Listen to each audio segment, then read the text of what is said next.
Look at me! I'm Vecna! Sarasak. Zastam. Skeletor. Yeah, if you're gonna have a lich, it should be Skeletor, right? Hello and welcome. Good morning. It is 7:30 in the morning.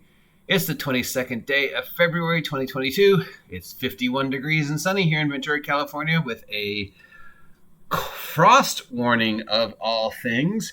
If you've been paying any attention to the weather, you know that we're once again going into another polar plunge, which, despite the sound of it, is not a roller coaster at Magic Mountain. It means a lot of cold air, probably from that whole hullabaloo in Russia and Ukraine. And speaking of hullabaloos, turns out the amount of tabletop role-playing game Kickstarters on Kickstarters has increased 13% since this time last year. Is this a surprise to anyone? Yeah, I'm going to say no. All right, moving on. It's February. It's the 22nd day of... It's Tuesday, which means we're talking about tabletop role-playing games I absolutely love for no reason whatsoever, or tabletop role-playing game products, or just things that have to do with our hobby. There's no rhyme or reason why I love these things. I just love them.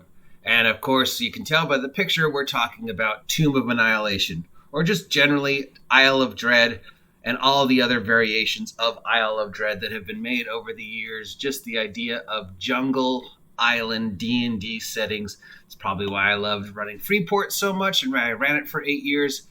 For me, this is D&D. Now, a lot of people are going to say, no, D&D is, medieval Europe with castles and knights. And yeah, sure, that's D&D too. But Tomb of Annihilation was the most D&D adventure that they created for 5e. A lot of people disagree with me. A lot of people just say it's really, really unnecessarily hard. It's unfair. It doesn't make sense. It's stupid. But really, I think anybody who doesn't really get Tomb of Annihilation or says it's too hard or they don't understand it or it was stupid didn't either really read it or really didn't either understand it or really just didn't understand what you could do with it. And yes, at the end, it does become very, very hard. At the end, it really much is a Tomb of Horrors style encounter. The dungeon part at the very end, the final encounter with the big bad who is a Sarasak, all that other stuff, it does become a very much heavy duty, as hard as a 5e dungeon can be in 5e, which of course it's 5e, so even then it's not very hard. But considering that, Chris Perkins and Pendleton Ward, the guy who created Adventure Time, were two of the creators of Tomb of Annihilation. Again, I don't think it gets the recognition it deserves. I don't think a lot of people really get it because they just see Tomb of Annihilation and they think too hard, or I'm going to die, or this is pointless. When really what they should be seeing is the guy who wrote Adventure Time was one of the creators of this. And the very first thing your characters can do is get involved in a dinosaur race. A race around a port town on a jungle island where you're riding dinosaurs, one of which is named Banana Candy. A dinosaur race. How is that not fun? How is that just not awesome? How is that not just a whole entire session in the game of just your characters figuring out which dinosaur, becoming dinosaur racers, supporting the dinosaur, taking care of the dinosaur, and then having a dinosaur race? That's awesome. And that, I think, just is sort of the introduction to how awesome and how ridiculous and how cool Tomb of Annihilation can be. And yeah, I gotta understand why I keep saying this is the most D&D adventure of every D&D that 5ED came up with, because there's just so much going on. I mean, you've got the over acting plot, which now, you know, if you read Tomb of Annihilation today, you could say that the plot of Tomb of Annihilation is sort of a take on COVID, where this, the death curse hits the Forgotten Realms and sweeps across the Forgotten Realms like nothing the Forgotten Realms has seen since the last major disaster that struck the Forgotten Realms, which, if you think about it, if you go through every module and every major adventure point that tells a story, especially some of the like 3rd, 4th, and 5th edition stuff, the Forgotten Realms is getting hit with major disasters like every other week. Oh no, they're Tiamat. Oh no, the Princess of the Apocalypse. Oh no, a giant in a flying castle. Oh no, everybody's dying. Oh no, a gate to hell is opened. I mean, God, it must suck to live in the Forgotten Realms. Every other week there's some major... Oh, look, they let the Tarrasque loose. I mean, wow, I mean, when you think about it, it just must suck to live in the Forgotten Realms knowing that at any time major league disasters could befall you and you just want to get your crop of carrots to market. Oh, there's a lich in my backyard. So anyways, the major plot is that this death curse has hit. And even the major plot is awesome because there's just so many possibilities in the major plot. And when you think about it, it's like, Jesus, fuck. So the major plot line is something has happened. So anybody who has ever been resurrected or reincarnated or brought back from the dead is struck down with this horrible plague where suddenly all their life force is just drained from them as if the grave is trying to call them back. And they have only 20, 30 days before they die again. And this time it's permanent. And the second part of it is that none of that magic works anymore for some reason. It's as if the Forgotten Realms has been cut off from death gods. Resurrection, reincarnation, those spells don't work anymore.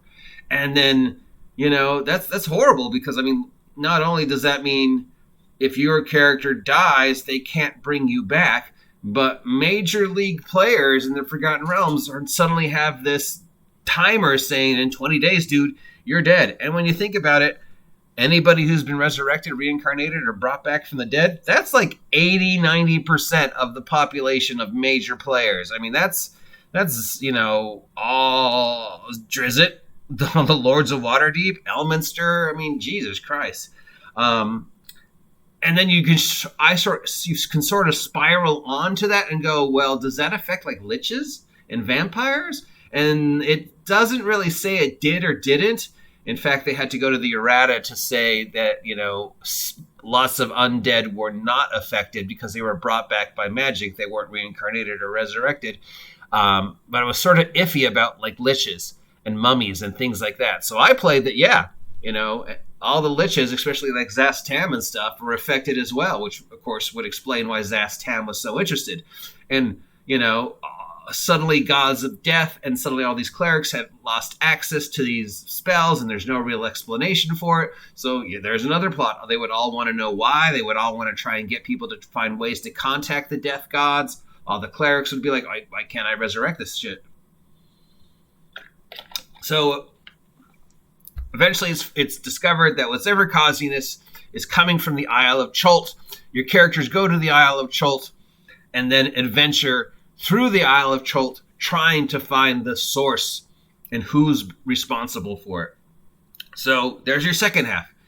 Player characters on a boat. There's just so many scenarios you could do with characters on a boat. You could do shipwrecks, pirates, Pirate of the Caribbean, undead boat. You could drop them off on smaller islands where you want to do one-shots and water-based, island-based things. They could lose the boat, there could be a mutiny. There's just so many things.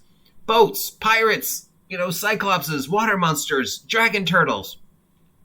And then you get to this port town, which is filled with tamed dinosaurs.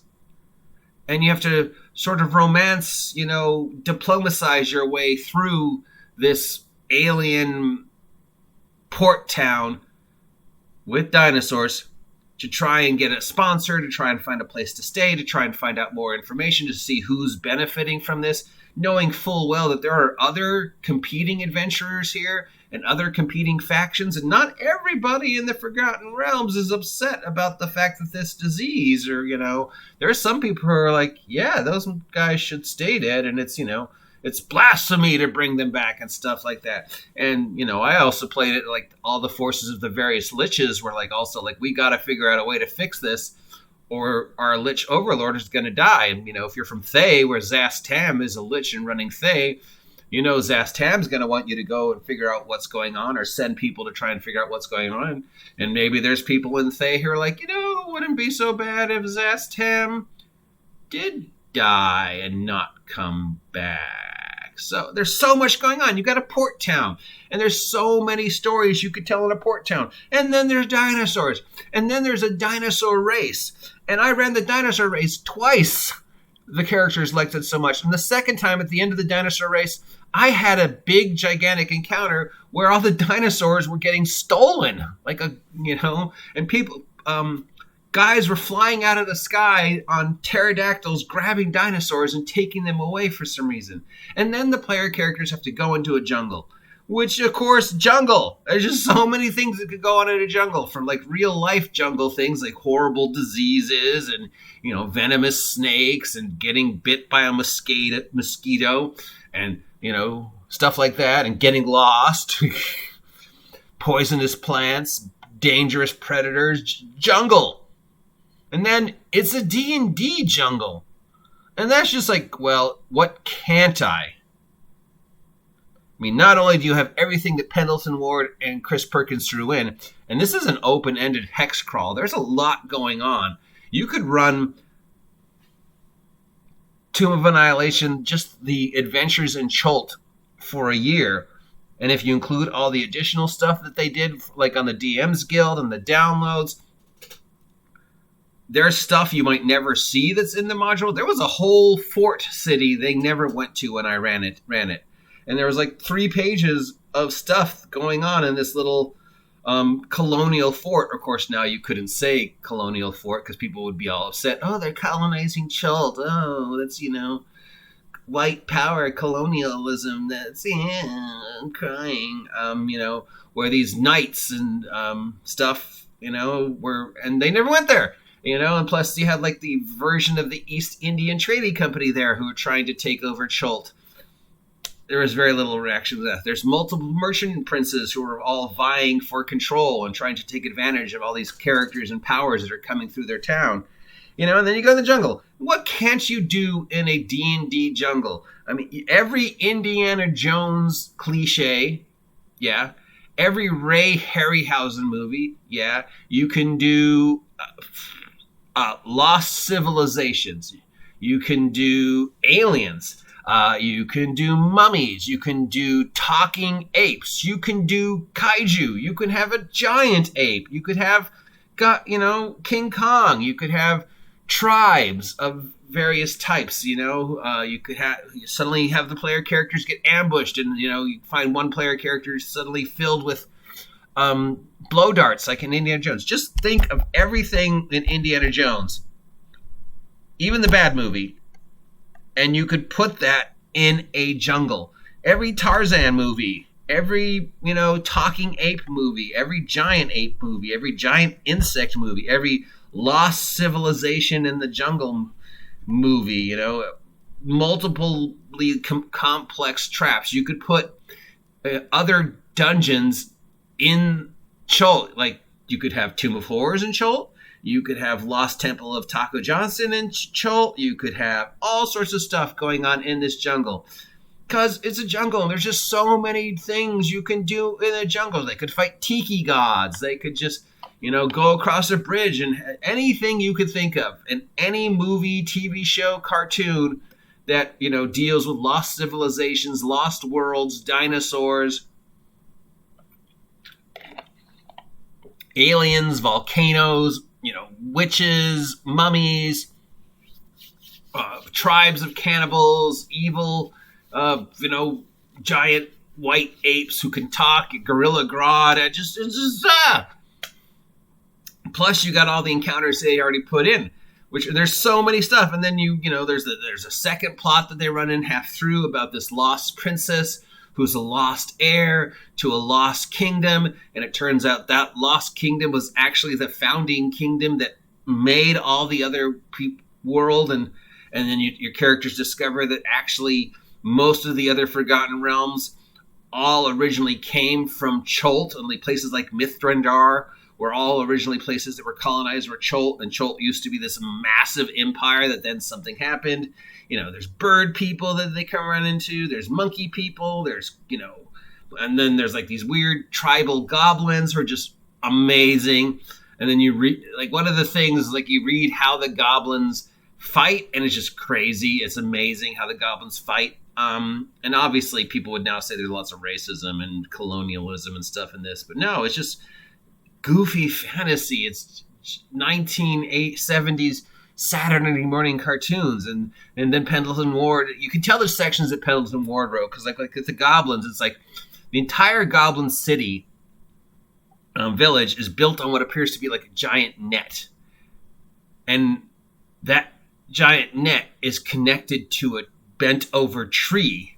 And what happens is the goblins lay out this giant net, they put their houses on top of the giant net, and then if anything happens, they cut the tree, the net closes up and flings their village across the jungle when the tree bounces back up, like it does in cartoons and movies, flinging their entire village, and wherever their village lands is the next place they're gonna live.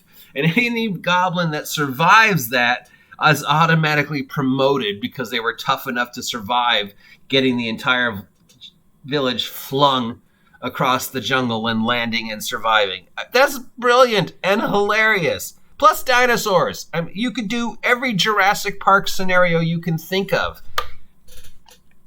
People trying to take advantage of the dinosaurs, people trying to capture the dinosaurs and bring them back, people using the dinosaurs as like machines. You could, instead of a bulldozer, you have a dinosaur. Instead of a crane, you have a dinosaur.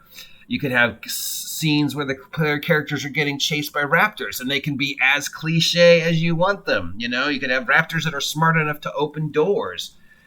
And then you get to all the little dungeons, and you get to finding out about the dead gods, and the player characters have a chance to meet the dead gods. The player characters have a chance to receive blessings from the dead gods. You run into competing factions. You encounter the heart of the world. You encounter that, all this lost civilization and this lost princess and these lost races. There's an NPC named Bag of Nails who's a cat person, Tabaxi. Just so much going on. And then you get to the end. And yes, the last few dungeon encounters do become very hard, and they do become very much an homage to Tomb of Horrors, or even is a repeat of the classic stick your head in a Tomb of Horrors. And you're fighting a Sarasac, and then there's like things where you get to see the behind the scenes of the dungeon, like the sub-levels of the dungeon.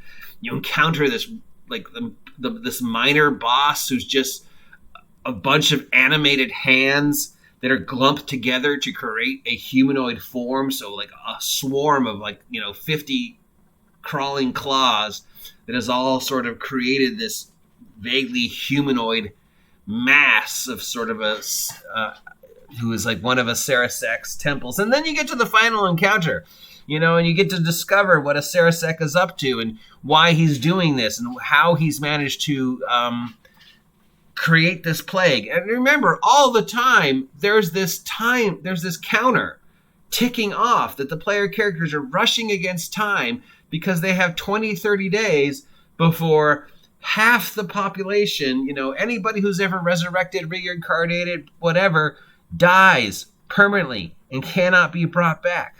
Even if you succeed, those guys stay dead. At least that's the way I interpreted it. I might not be correct. And maybe you succeed, and maybe characters can, cast reincarnate and resurrection again. But just think of the political outcome of just suddenly these vast holes, suddenly people realizing, that maybe the guarantee of immortality that reincarnate and resurrection and spells like that grant is maybe not such a thing. Maybe there's been changes in the perception of the world in 20 days. And what if they fail? Then you've got a whole, like, Infinity War thing, Suddenly, huge chunks of the population are gone. The ability to contact death gods weakened. Whole political structures just ruined because major individuals are no longer around. What if, you decide that, Zastam did fail and die and isn't be able to prop back? That's a major league lich of a major league political organization in the Forgotten Realms, the Red Wizards of Thay, who owes another round. Plus, what's going on in the rest of the world during that 30-day time span? That's like the gap between Infinity War and Endgame that Marvel still hasn't talked about. There's so much that could go on in the rest of the world with people just dropping dead like that and other people discovering that you can't bring the dead back anymore and everybody who's been brought back from the dead is going to die in 20, 30 days. Some of them might have already died, because of the countdown or whatever. Maybe there's assassination attempts on these people because now they can't come back. Plus all the murders that could happen because people know if I kill this king, there's no way they're bringing the king back. So, yeah, that's just great. And then what are all the death gods thinking? Do they get involved? Do they try and help you? Do they, not care? They're just, I can't say enough about the awesome potentials and the multiple of stories you can tell within the setting of Tomb of Annihilation and because of Tomb of Annihilation. And if you run it as if it actually is a thing and actually has effects on the world around it, it's just huge and important and devastating and just world-changing. And yet, you can now say it's an allegory for COVID, but Jesus God, just so much going on and so many things you could do and so many outcomes you could tell. You could milk Tomb of Annihilation alone for just as a campaign for a year, 2 years, maybe longer, depending upon how much stuff you throw into it and how many different stories you think you can tell within the setting. And then you have all the stuff going on that Tomb of Annihilation affects before, during, and after. You could run whole separate campaigns with just Tomb of Annihilation as the background and how it's affecting the world in that 30-day span. What if Sarasak succeeds and, the changes are permanent? What has happened? And then what happens afterwards? We end up sounding sort of like this Forgotten Realms that's kind of like Earth after the snap. Huge chunks of people are missing. I mean, there's no way to really count how many people in the Forgotten Realms have been reincarnated, resurrected, brought back from the dead over the years. I mean, that's almost every major NPC. That's probably, lots and lots of people. Maybe not like half the population, like with the snap, but still pretty devastating. Yeah. Anybody who says this module sucks or is too hard or they don't understand it, didn't get it, really didn't read it, and really does not see the hundreds of possibilities you can spin off of this. Plus, dinosaur race. It starts with a dinosaur race. Literally, how cool is that? Anybody who doesn't think dinosaurs are cool, a dinosaur race is cool, well, dinosaurs are cool. Every kid loves dinosaurs. It starts with a dinosaur race. Yeah, I mean, I can't say any more. I could go on for another 20 minutes talking about all the possibilities, but I've already wasted 20 minutes of your time talking about this. It's amazing. But like most of these, I love it. I don't expect other people to love it. My reasons for loving it really are no rhyme or reason. I've already said all the reasons why I love Tomb of Annihilation, but you don't have to agree with me, and that's fine. You could think it's a silly, stupid, hard, bad adventure, and whatever. If you don't appreciate it, fine. Whatever you're playing, as long as you're playing it and you're enjoying it, it doesn't matter. But like I said, this is, these reviews are all about things about the hobby I love because it's February, and February is the month of love. Yeah, dinosaurs. So anyways, if you appreciate this content, please take a moment to subscribe. Help me hit 1,000 subs by August 4th. Till then, I have been your OGGM. Get out of my jungle. Nah, nah, nah. Yeah, I'm a dinosaur. Nah, look at me. I'm riding a dinosaur. Blah, blah, blah, blah, blah. See ya.